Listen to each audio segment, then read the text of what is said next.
أعوذ بالله من الشيطان الرجيم بسم الله الرحمن الرحيم اللهم عجل لوليك الفرج. हज़रत अमीरुल मोमिनीन अली इब्न अबी तालिब अलैहिस्सलातु वस्सलाम નહજુલ બલાગાની અંદર હિકમત નંબર 229માં ઇરશાદ ફરમાવે છે કે સંતોષથી મોટી કોઈ દૌલત નથી અને સારા અખલાકથી વધીને મોટી કોઈ નેમત નથી. ઇમામ અલી અલૈહિસ્સલામને જ્યારે કુરઆનની એ આયત વિશે પૂછવામાં આવ્યું કે અમે પવિત્ર હયાત અતા કરશું, તો આ આયતમાં પવિત્ર હયાતનો અર્થ ઇમામ અલી અલૈહિસ્સલામ ફરમાવે છે કે એ સંતોષ છે. સંતોષ બાદશાહ સમાન છે અને સારા અખલાક મોટી નેમત છે. સંતોષકારક બીજા કોઈનો મોહતાજ નથી રહેતો અને જે તેના પાસે છે તેમાં જ સુકૂન સાથે જિંદગી ગુજારે છે અને અલ્લાહે જે આપ્યું તેની ઉપર તે રાજી રહે છે. સંતોષ એક એવી દોલત છે કે જે કદી ખતમ થતી નથી. ઇમામ સાદિક અલૈહિસ્સલામ હદીસમાં ફરમાવે છે કે જેની પાસે આ 12 વસ્તુઓ હોય તેને અલ્લાહનો શુક્ર અદા કરવો જોઈએ અને જો ન હોય તો અલ્લાહ પાસે માગવું જોઈએ. પહેલું તકવા, બીજું સંતોષ, ત્રીજું સબ્ર, ચોથું શુક્ર, પાંચમું ધીરજ, છઠ્ઠું સહનશીલતા, સાતમું શરમ, આઠમું સખાવત, નવમું બહાદુરી, 10મું ગૈરત, 11મું નેકી અને 12મું સચ્ચાઈ અને અમાનતદારી. બીજી એક હદીસમાં છે કે અલ્લાહે જે આપ્યું છે તેની ઉપર સંતોષ રાખવો મોટી માલદારી છે.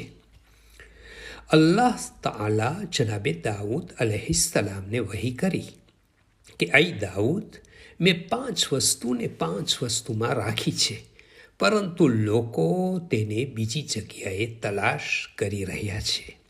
પહેલું, ઇલ્મ અને ભૂખ અને કોશિશમાં રાખી છે, પરંતુ લોકો તેને ભરેલા પેટ અને આરામમાં શોધી રહ્યા છે.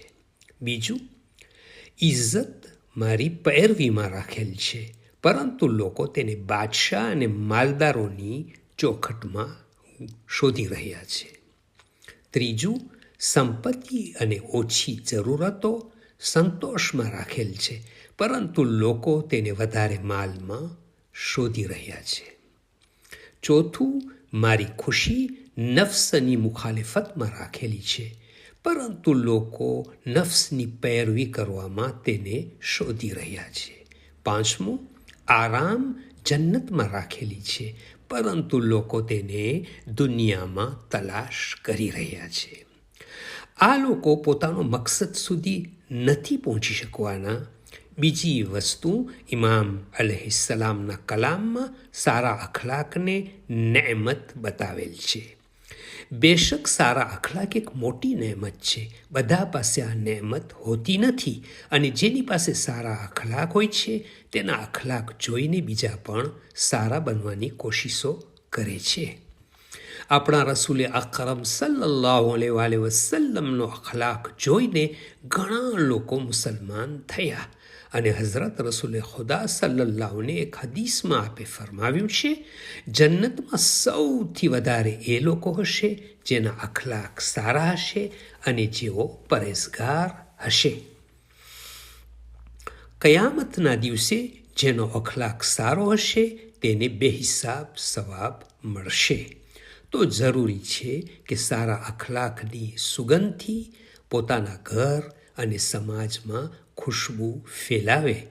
આજના જમાનામાં નજર કરીએ તો રસૂલ સલ્લલ્લાહુના માનવાવાળાના અખલાક નબી સલ્લલ્લાહુની તાલીમ જેવા હોતા નથી, એવા મળતા પણ નથી, જે એક અફસોસની વાત છે. اللهم صل على محمد وآل محمد وعجل فرجهم from Fountain of Ahlul Bayt عليهم السلام.